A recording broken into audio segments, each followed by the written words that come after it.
ভারত ও বাংলাদেশে অতিবৃষ্টি, ড্যাম ও ব্যারেজ দিয়ে পানির অস্বাভাবিক ঢল নেমে আসার পাশাপাশি নদীর নাব্যতা হ্রাসকে চলমান বন্যার প্রধান কারণ বলে মনে করেন বিশেষজ্ঞরা। তারা বলেন, আবহাওয়া ও বন্যার পূর্বাভাস জানানোর বিষয়ে ভারতের সাথে চুক্তি থাকলেও জলাধার ও বাঁধ খুলে দেওয়ার আগে জানানোর চুক্তি নেই, আছে রেওয়াজ।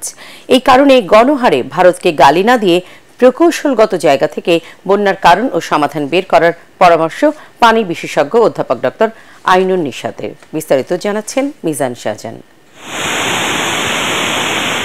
গত ৩ যুগে এমন বন্যা দেখেননি ফেনী, কুমিল্লা, নোয়াখালী সহ আশপাশের মানুষ।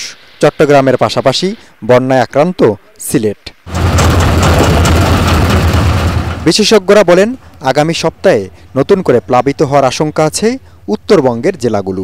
মহুরীর যে ব্যারেজটা, এটার আনুষ্ঠানিক নাম হলো কলসি সেচ প্রকল্প। সেচ প্রকল্প মানে তো আপনার পানিটা ডাইভার্ট করতে হবে, আর যখন আপনার পানি বেশি হবে তখন খুলে দেওয়া ছাড়া তো কোনো উপায় নেই। ভারত এই তাদের যে পানি অস্ত্র হিসেবে ইউজ করে, যেটা আমরা দেখি গ্রীষ্মকালে পানি দেয় না, কজলডোবার সব জলকপাট বন্ধ থাকে। দিল্লিতে প্রচুর বৃষ্টি হয়েছে, ওদের আবহাওয়া দপ্তর ইয়েলো অ্যালার্ট দিয়েছে যে সাবধান, আর ত্রিপুরার ক্ষেত্রে রেড অ্যালার্ট দিয়েছে।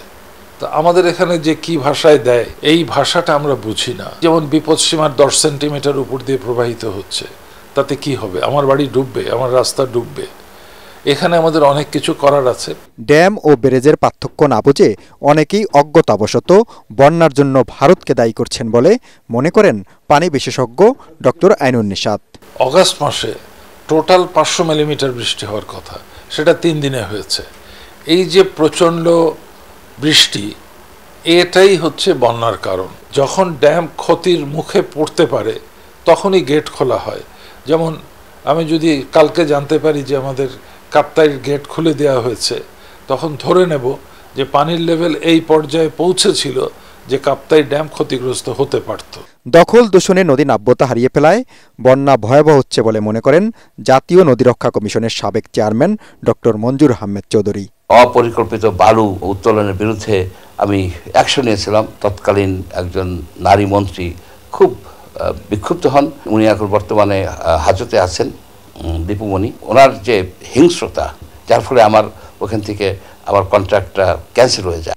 এবারের বন্যা থেকে শিক্ষা নিয়ে যৌথ নদীর বিষয়ে ভারত ও বাংলাদেশকে আরও জোরালো পদক্ষেপ নেওয়া উচিত বলে মনে করেন নদী গবেষক শেখ রোকন।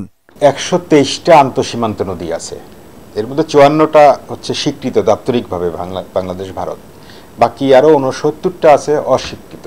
তো এগুলো দিয়ে পানিটা নেমে আসে উপরে, যা বৃষ্টি হয়। ভারত বাংলাদেশ তারা যদি তথ্য বিনিময় করে, সহযোগিতা করে, তাহলে বন্যার মতো দুর্যোগগুলো মোকাবেলা করা সহজ হয়। বিশেষজ্ঞরা বলেন, একসময় হোয়াংহোকে বলা হতো চীনের দুঃখ, আর খরস্রোতা গোমতীকে বলা হতো কুমিল্লার দুঃখ। গোমতী এবারও কুমিল্লার দুঃখ হলো, তবে নাব্যতা হারিয়ে। মিজান শাহজাহান, এটিএন বাংলা, ঢাকা।